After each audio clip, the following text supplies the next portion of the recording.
Hoy día estamos reunidos para presentar un libro de Cristóbal y junto con Cristóbal también lo va a presentar Miguel Laborde, que está aquí presente con nosotros, escritor, académico y miembro del Colegio de Arquitectos y columnista muy antiguo en Mercurio.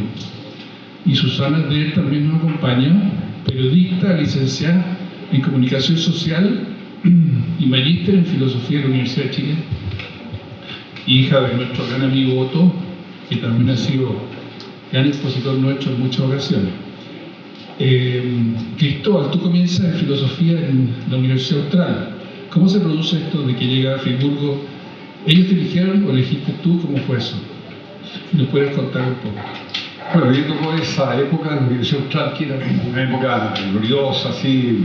Tuve, yo creo que los mejores maestros, Jorge Villa, ante todo, Lucho Yarzún, ¿no?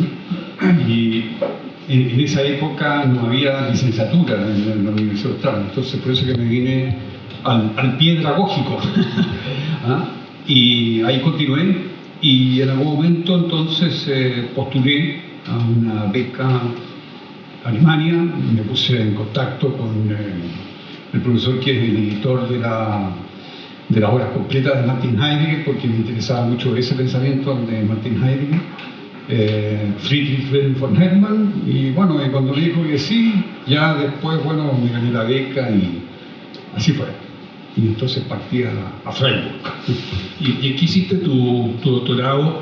Entiendo que tuviste 5 años en Freiburg.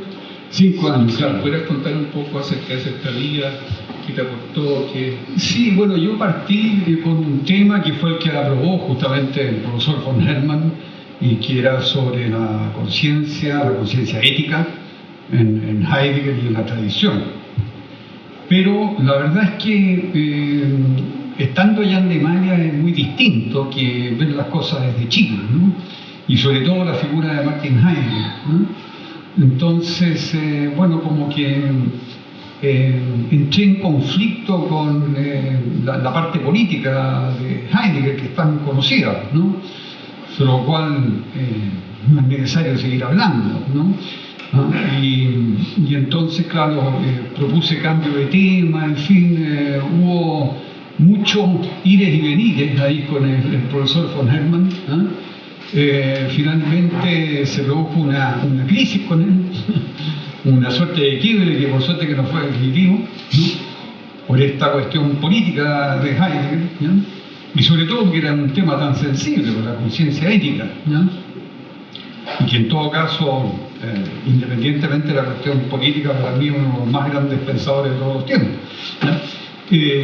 Y además como aborda el tema de la conciencia, das Gewissen, de una lucidez pero incomparable. Entonces, bueno, al final terminé doctorándome con Ute Guzzoni, que era una filósofo que venía de Adorno, de Theodor Wiesenthal Adorno, de la Escuela de Frankfurt y de Heidegger. Entonces esa combinación era bien interesante, ¿no? Así fue. Bien, yo quisiera agregar que la Universidad de Friburgo se fundó en 1457, es la quinta más antigua de Alemania.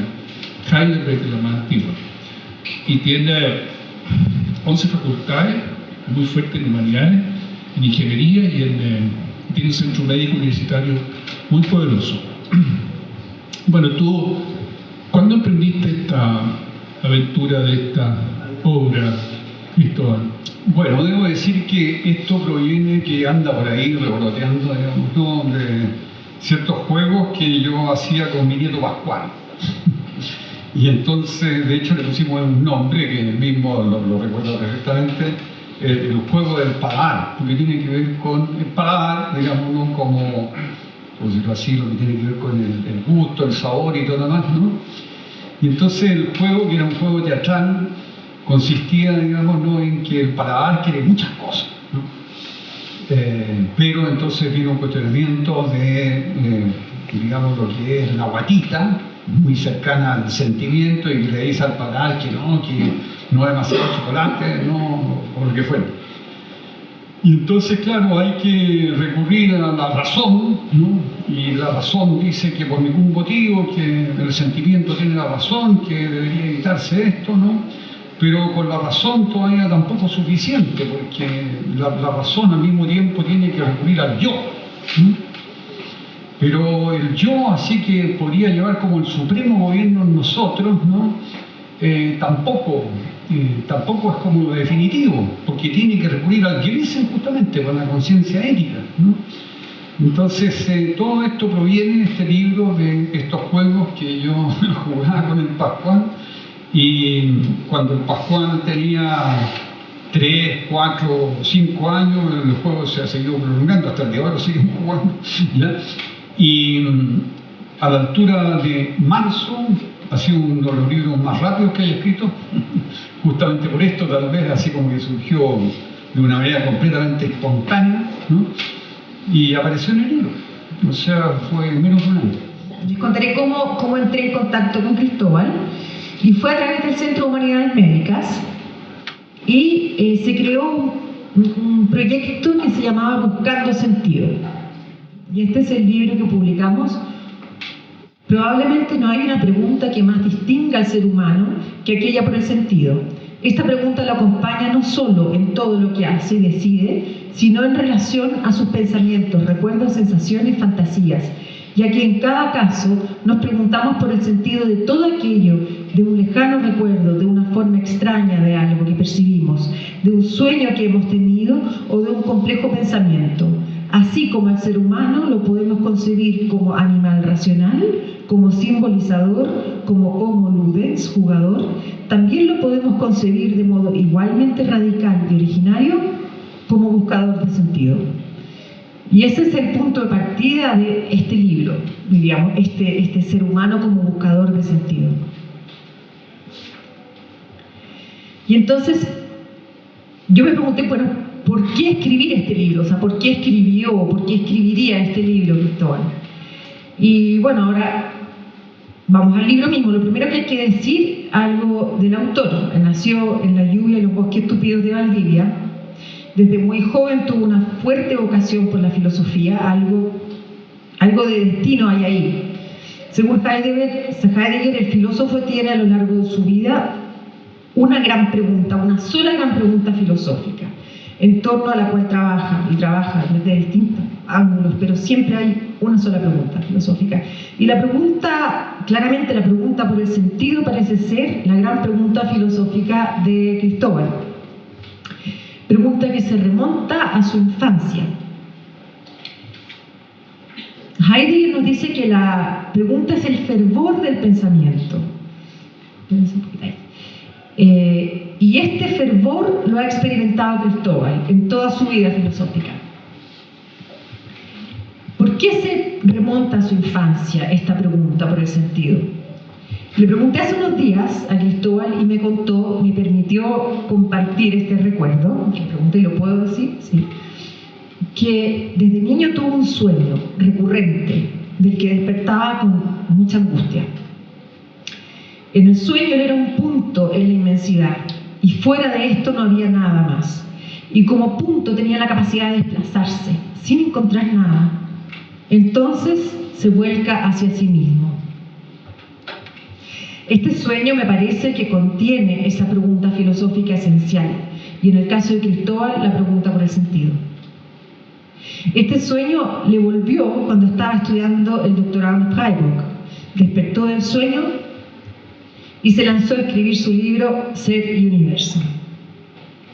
Y Cristóbal se pregunta por el sentido en todos los sentidos. Le hace esto desde el punto de vista del significado, orientación y justificación, sentido como dirección, un hacia dónde, y desde nuestros 5 sentidos, incluso más allá. Buscando sentido, con Buscando Sentido, Cristóbal se topa con nuestro proyecto del mismo nombre. Ya había escrito, como les decía, la búsqueda de sentido. Va escribiendo sobre las distintas concepciones en este libro del ser humano a través del desarrollo del pensamiento del mismo. Y escribe esta publicación como una suerte de cristalización de sus reflexiones, meditaciones y preguntas en torno al sentido a lo largo de su trabajo filosófico. Bueno, ¿por qué leer este libro? ¿Qué utilidad tiene? este libro. Ninguna. No tiene ninguna utilidad. Nuevamente Heidegger nos habla aquí, la filosofía no es útil desde el sentido utilitario, pero es esencial. Va a las preguntas esenciales. Y aquí en este libro, bien estructurado, hay varias preguntas esenciales y reflexiones en torno a este fenómeno del sentido. No voy a hacerles un resumen del libro, no, así como una colegiala, no, me lo leí, eso sí, así, entero, pero voy a invitarlos a leerlo y a contarles por qué, desde mi punto de vista, hay que leerlo. En primer lugar, porque invita a pensar en forma creativa en torno al término del sentido. Leyéndolo me puse a hacer algunos esquemas, empecé como a dibujar algunos esquemas en una libreta, a trazar algunas ideas. Y creo que es un libro que logra que uno piense más allá, que uno active la mente, que uno active la cabeza, que uno relacione, que uno compare, que uno concluya. Y en ese sentido creo que es un libro logrado, un libro de filosofía logrado. A ver, ¿qué cosas se me ocurrieron? Aquí empecé como a rayar en mi cuaderno cuando trataba de ir leyendo. De partir del título, Voces del Sentido. Una voz se escucha, la voz también se emite, la voz se siente, se siente un timbre, por ejemplo, de un canto. El sentir también se huele. En francés, por ejemplo, ça sent bon. Significa huele bien. La esencia, la palabra esencia, cuando uno dice tiene una esencia muy buena, muy particular, esencia de olor, de perfume, que el perfume más va fuerte en la esencia. Y la esencia, ya sabemos, es uno de los grandes temas de la filosofía, que la filosofía va a la esencia, finalmente. El sentirse también se escucha, se gusta, algo se siente salado o se siente dulce. El sentir en alemán, hay dos palabras para sentir en alemán: Sinn, que es el sentido, ¿ya?, de los 5 sentidos, y Gefühl, que es fühlen, sentir, que podría ser espiritual o sensorial. Yo siento en el alma una alondra cantar, como diría un poeta. Yo siento una frazada que me pica, ¿cierto? El sentido, el tacto. Y faltaría el otro sentido, la vista. De alguna forma la vista se cumple en el mostrar. A mí me muestran algo, la vida me muestra algo, físicamente yo lo veo, lo miro, lo veo con mi sentido de la vista. Y ahí todas estas cosas que ya les dije, son ocurrencias que nacen a partir de, y que ya las dijo Cristóbal en más de una ocasión en este libro y en otros libros también. El mostrar, zeigen, en alemán, tiene que ver también con la palabra Zeichen, que es símbolo y signo. Por lo tanto, tenemos el sentido sensorial, físico, el sentir espiritual, el cómo me siento en un lugar y en un ambiente, que ahí está el famoso término de la Befindlichkeit, como yo me siento o estoy o me encuentro en un espacio. Y cuando yo me siento, me encuentro en un espacio, eso involucra a la vez todos mis sentidos. Yo puedo estar en un espacio, en un lugar, y lo encuentro feo, lo encuentro ciútico, encuentro que los muebles son feos, me molesta, algo me molesta a la vista, o puede ser que el olor, hay un olor de los muebles que está un poco raído, o las persianas están todas esas cosas se juntan en mis 5 sentidos y yo me encuentro en un lugar de alguna forma particular a través de los 5 sentidos. Quien no tenga los 5 sentidos se va a encontrar probablemente en ese lugar a través de los sentidos que tenga. Entonces, es como lo veo, como toco algo, como huelo algo, como oigo algo. Por último, este libro está muy bien estructurado. Se pasea desde la filosofía griega hasta los existencialistas franceses, con una propiedad de alguien que ha leído, estudiado, pensado y reflexionado muchísimo. Desenhebrando sus conceptos de alguna forma, para traerlos a la luz en forma clara, para contarnos desde el principio al fin, desde distintos ángulos, por qué somos ante todo personas buscadoras de sentido. cómo el ser humano y la nada se conectan con el sentido y el sinsentido. Clasifica fuentes de sentido, fuentes referenciales, fuentes programáticas, y también nombra a la fuente primaria, a ese manantial de sentido que es el amor. Este libro invita a hacerse nuevas preguntas, a relacionar, a pensar, como les decía. ¿Qué sucede en nuestra cultura actual? Una pregunta que podría uno pensar después de leer esto. ¿Qué sucede en nuestra cultura actual con nuestra capacidad de sentir? Tenemos una sobreestimulación por las pantallas y esta nos tiene probablemente agotados. Nuestros sentidos están agotados. Sentimos una soledad virtual. Esperamos a que alguien nos haga el like en el Instagram o en el Facebook y queremos seguir mirando y mirando, y alguien, ese otro alguien probablemente también está mirando y haciendo like en vez de estar conversando con alguien.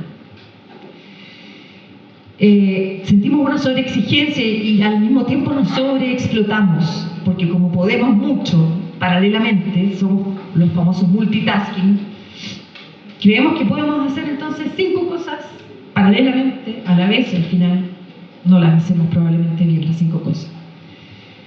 Hacemos todo a la vez y se siente, entre comillas, todo a la vez. Y el sentir se encadena con el sentido y con el pensar, pero ya no pensamos.